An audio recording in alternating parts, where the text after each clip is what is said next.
1340 96.5 KVGC. Good morning, everyone. It's 7 minutes after the hour. Time for a look at the news for a 20th day of February for 2018. Now, for those of you listening to this at a later date on a podcast, it's 7 minutes after 7. And Patty Knobloch just checked in. She's got 23 degrees in the Ione Valley. And Jill Kern checked in just a few minutes ago, actually 20 minutes ago, with 23 degrees out at the Circle Ranch off of Cook Road. We are currently sitting at 23 degrees here on Main Street in Jackson. National Weather Service has issued a hard freeze warning for the mother lode through 8 o'clock tomorrow morning. Very cold air mass has settled over Northern California. Overnight low temperatures, again, will range in the low to mid-20s. The coldest temperatures, though, are expected this morning. But another night of freezing temperatures tonight into Wednesday morning, again in the low to mid-20s expected. Now, freezing temperatures, as you know, can damage or kill plants that are sensitive to cold.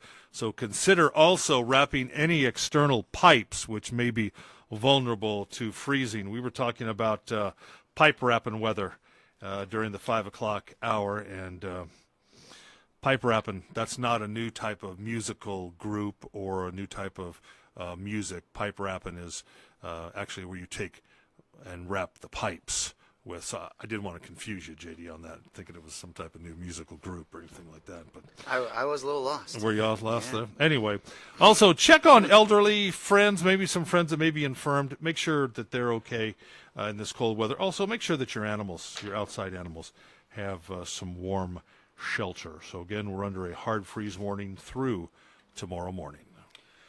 And local police have helped solve a Tuolumne County burglary. According to reports, the Sutter Creek Police Department was notified a burglary had occurred in Tuolumne County, and some of the property taken in the theft may be offered for sale during a flea market at the Italian picnic grounds. Well, officers from Sutter Creek PD and Jackson PD coordinated a response on Sunday morning, which resulted in the recovery of the antique property. The heirloom, valued between $3,500 and $5,000, had been in the owner's family for over 4 generations. Now, the recovered property turned over to Tuolumne authorities, who in turn returned it to the rightful owner. And the Ione police are reporting a misunderstanding led to the report of a possible kidnapping attempt. According to the Ione PD, officers were contacted on Thursday regarding what was initially thought to be a possible abduction attempt. The initial report was that a young female, approximately 10 years old, who was walking to school was approached by the driver of a vehicle. However, the Ione PD says this was not exactly the case. After investigation, it was concluded that as the young girl was walking towards her bus stop, a vehicle came up behind her intending to park at the curb next to where the girl was walking. The young girl looked behind her, saw the vehicle slowly approaching the curb, and formed the opinion that the vehicle was following her, which scared her. She then ran to her home and told her mother, which she should have done, that she believed she was being stalked. The Ione Police Department spoke with the driver of the vehicle, who has no criminal history, as well as other witnesses to the event. And the Ione PD, after conducting a full investigation, say at this time there's no reason to believe this incident was anything more than a misunderstanding. And 3 Calaveras residents recently arrested on felony charges. According to the Calaveras Sheriff Office, deputies called to the IGA market in Copperopolis late last week after it was discovered a suspect had cashed what appeared to be 2 checks worth a couple $100s. However, under further review, they actually were stubs for checks already cashed or deposited elsewhere. A deputy located the subject involved, Aurora Herrera, at a home on Bear Claw Way. While on scene conducting the investigation, Nicholas McCulloch arrested on 2 outstanding arrest warrants out of Stockton and Calaveras County, one of which was for felony burglary.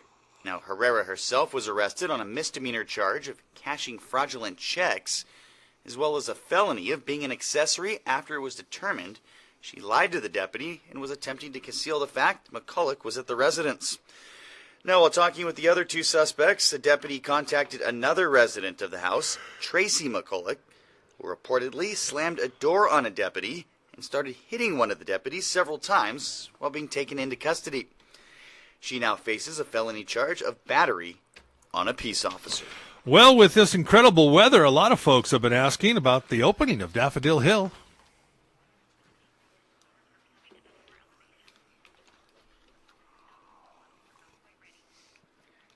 Now, if the weather and the flowers continue to cooperate, the Hill could open the first weekend in March. For more information on opening day and other information, be sure to stay tuned, or you can call the Daffodil Hill hotline at 296-7048 for current updates. And the Amador County Sheriff Office has revitalized the Reserve Deputy Program, currently looking for new members. The Reserve Deputy Program is for citizens who wish to volunteer their time to enhance the department while helping improve the quality of life in Amador County through service, integrity, teamwork, and excellence. Because Reserve Deputies are volunteers, they are an invaluable asset to the department as they supplement full-time employees in a variety of duties while saving taxpayer money. Now, it also provides a great opportunity for those interested in a full-time career in law enforcement to gain valuable first-hand experience and want to volunteer in the community and enhance public safety. The program also allows retired law enforcement to continue working in the field without the time constraints of a full-time profession. If you're interested in helping or just want info, visit the Reserve Deputy Program page on the Sheriff Department's website. And the Jackson Casino Resort and the Amador Chamber of Commerce remind you today is the deadline to purchase your tickets for the 10th annual Margaret Dalton Golden Acorn Award. It's set for Friday, March 2nd.